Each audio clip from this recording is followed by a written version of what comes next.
What's up, everybody? Alex Comstock here with WhitetailDNA, and today we're bringing you week 2 of our Trophy Room Tuesday segments. In today's Trophy Room tour, we got new team member Jeremy Lopez. We're going to be kind of touring his garage slash gym slash trophy room. It's a pretty cool little setup, so I appreciate you watching. If you do me a huge favor, hit that like and subscribe button. That always helps us out, and I appreciate you watching this week's Trophy Room Tuesday. Hey everybody, my name is Jeremy Lopez. I'm excited to announce that I am joining WhitetailDNA. I'm here to bring you archery content as well as hunting content. We're kind of going to expand out and go into the western side as well as focus on the whitetail side and continue providing content to you guys. So this is my quote-unquote trophy room. It's also my gym. It's where I keep all my deer at. And yeah, let's jump into the first one. So this was my first buck at my property here in Wisconsin. It was in 2019. I shot this buck on Halloween. He came into some food, and it was during the rut, kind of that pre-rut phase. And so I had this buck on camera all year. He was nocturnal a lot. And then kind of that last week in October, he started to show closer to the end of the day, and he started to get closer and closer to daylighting. So I sat on a good cold front on Halloween, and he came by about 5:30, and I shot him at 20 yards, and I watched him fall right in the backyard. So I did go with the shoulder mount on him just because it was my first buck here. We had just bought this house, so I was super stoked, and yeah, it was a great buck. I'm super excited about him. Go to the next one here. The rest are Euros. I'm not a huge shoulder mount guy, but that's just me. I like to spend my money on hunting. So this buck was from North Dakota last year in 2023. I was out with Team WhitetailDNA, Alex and the guys, and I shot him on our third day. We kind of had a little fiasco, Garrett and I did. We were helping a buddy who had killed a buck, and then we eventually got in the tree, and there were some people on the property we were hunting, so we ended up not going to that spot and kind of hopping around and scouting. And then we found a good area, and we decided to hang a stand in there. And I went in there that morning, and it was kind of fiasco getting up the tree with property lines and making sure that I had enough buffer to shoot a deer and not run onto the neighboring properties. So once I got in the tree, the rut was on. It was slow the first couple days, and then all of a sudden the rut turned on, and he came by with a couple different bucks, and I shot him about 20 yards, and I watched him go 20 or so yards and drop. It was a great feeling, and I was super stoked to share this with WhitetailDNA and the team and be out in North Dakota. That's also my first North Dakota buck, so I was pretty stoked about that. Moving on to another Wisconsin buck.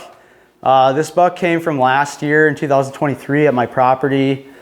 I put in a ton of work for this buck. I really restructured my property, kind of turned over some different soils, planted different seeds, and made a more diverse food to hold better deer and hold better quality bucks. And I really put in an effort, and I was proud of the result. I didn't have a buck all year up until I think it was the middle of October. He started to show up during the nighttime, and I kind of watched him throughout the trail cameras and understood that he may daylight come the rut, but I wasn't going to push him. I wasn't going to go hunt him until he showed up in the daylight.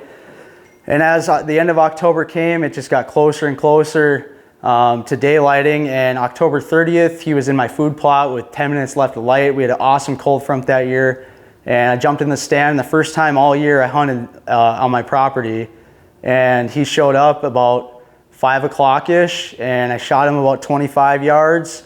I had to guess the range. I didn't get a good range on him, and I didn't hit him good. He ducked my string, and I found him a few days later in the river. I didn't get to recover his meat, but I'm glad I found him on a neighbor's property. And he's a really cool buck, just really good dark horned, and a clean 8. So I was pretty proud of that buck. Moving on, this is my first antelope I killed in Wyoming in 2021, I believe. This was a rifle buck. This was kind of a crazy story. I was at a good friend's wedding the night before, and my buddy and I were planning to go out to Wyoming and antelope hunt our first time. And I think I either got the flu or I got COVID, but I wasn't going to sit at home and sit the hunt out.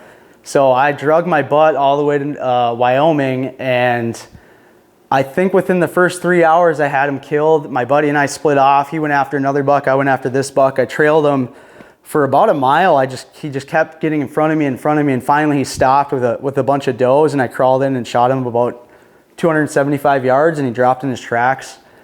Super stoked. He's a really unique buck. He's super wide. So yeah, I was pretty pumped at my first antelope. Next one is a New Mexico bull elk, 2023. I shot this bull in New Mexico, first time hunting New Mexico. This was my first archery elk. I was pretty stoked. I wasn't really too picky on what I would kill with a bow, especially, you know, never killing a bull with a bow. So going into this hunt, you know, my buddy and I both drew New Mexico. I drew the first season, he drew the second season, and, you know, it was a really anticipated hunt. And New Mexico is known for giant bulls, and we're super excited. The first 5 days of my hunt was pretty brutal. It was early, it was hot. There were a lot of hikers out, a lot of recreation going on, and just the elk weren't talking yet. It was a tough hunt, and, you know, I was expecting a really good hunt. And one night it just turned on. There was no other hunters around. My buddy and I got in on a ton of different bulls. You know, the way elk hunting goes, it just didn't turn out always. And after that night, the elk shut off, and, you know, we were kind of defeated. And this was day 7 of the hunt, and we did a big climb up to the top where we thought they were bedding, and let out a couple of soft cow calls, and this bull stepped out, and I stalked into him about 60 yards, and he was feeding in a burn, and I pinwheeled him at 60, and he ran 15 yards and tipped over. So it's always nice seeing a bull fall in sight, and then, you know, the miserable pack out, but it's always fun. So super pumped about that. This was a Wisconsin rifle buck. Not the biggest, but it was an awesome hunt. I went in about 2.5, 3 miles, backpacked in, set up a stand and sat, and I ended up shooting him about 3 o'clock on opening day, and I quartered them all up, threw them in the backpack, and hiked out. It was a pretty brutal hunt. That was one of the last hunts I did that year, and previous to that, my buddy and I went out to Montana, and we ended up killing a bull and 2 mule deer. So I was pretty spent, but that was a pretty miserable pack out, but it was fun. So I put them up on the wall just for the memories. So, and then lastly, this is my first archery buck. This was in Minnesota.